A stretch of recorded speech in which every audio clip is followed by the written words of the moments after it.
आइए हम लोग एक्सरसाइज 4.3 का फर्स्ट क्वेश्चन को देखते हैं कि यदि निम्नलिखित द्विघात समीकरणों के मूलों का अस्तित्व हो तो इन्हें पूर्ण वर्ग बनाने की विधि द्वारा ज्ञात कीजिए। तो इसका तीसरा नंबर क्वेश्चन है 4x² प्लस 4√3x प्लस 3 = 0।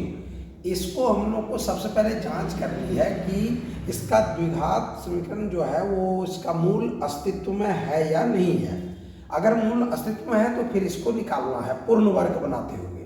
तो चलिए हम लोग देखते हैं यहाँ पर क्या कि यहाँ a इक्वल टू a जो x² का गुणांक है वह कितना है 4 और b इक्वल टू b यानी x का गुणांक कितना है 4√3 और c यानी अचर पद कितना है 3 है। तो चलिए अब हम लोग इसको जो है पहले चेक करते हैं। तो d निकालते हैं यानी विवेचक b² minus 4ac equal to b का मान यहाँ पर 4√3 है, इसका स्क्वायर कर दिया माइनस 4 इंटू a है यहाँ पर 4 इंटू c है 3 इक्वल टू 4 का स्क्वायर 4 4 जा 16 हो जाएगा, 4 चौके 16 √3 इंटू √3 3 हो जाएगा, 16 3 48 हो जाएगा यहाँ पर और माइनस अब यहाँ 4 4 जा 16 फिर हो जाएगा वही 16 3 48 हो जाएगा यहाँ भी। तो इस प्रकार जो है 48 में 48 घट जाएगा 0। चूंकि d का मान 0 आ रहा है इसलिए इसका मूल अस्तित्व में है, इसलिए मूल अस्तित्व में है।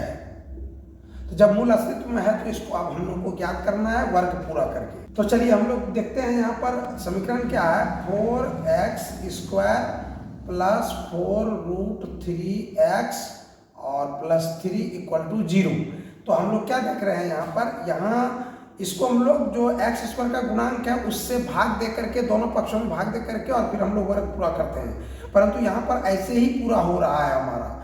इसको 4x² को 2x का होल स्क्वायर कर देंगे तो ये a² हो जाएगा प्लस इस 4√3 को हम लोग बांट देते हैं 2 इंटू a तो यहाँ पर 2x है तो 2x हो गया इंटू b यानी √3 को ले लेते हैं।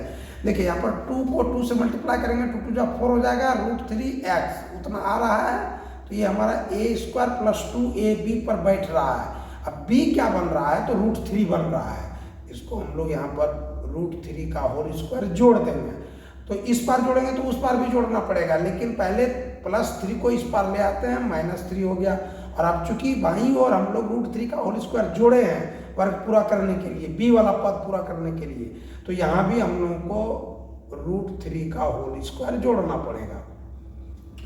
अब यहाँ हम क्या देख रहे हैं कि ये 2x² है ये a बन जा रहा है 2x और यहाँ पर क्या हो रहा है हमारा b जो है प्लस √3 हो रहा है b, इसका होल स्क्वायर इक्वल टू इस पार में -3 जो का त्यों और √3 का स्क्वायर 3 हो जाएगा।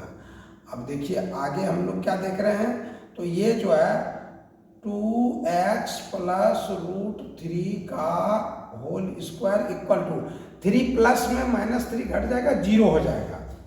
अब हमारा यहाँ पर इसको हम लोग ऐसा भी कर सकते हैं, दो गुणनखंड में कर लेंगे, एक तो 2x प्लस √3 और इंटू कर लेंगे 2x प्लस √3 इक्वल टू 0।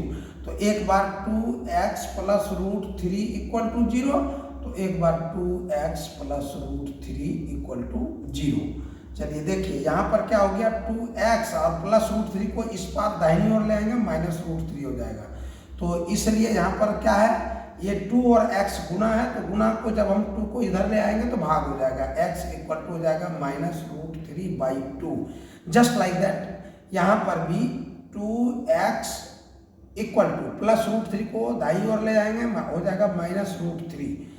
अब यहाँ पर 2 और x गुना है तो सिर्फ x इक्वल टू हो जाएगा, ये 2 गुना आकर के इस बार में भाग हो जाएगा √3/2। इस प्रकार दो मूल हमारा आ गया, x इक्वल टू -√3/2 और -√3/2 दोनों समान मूल है इसमें।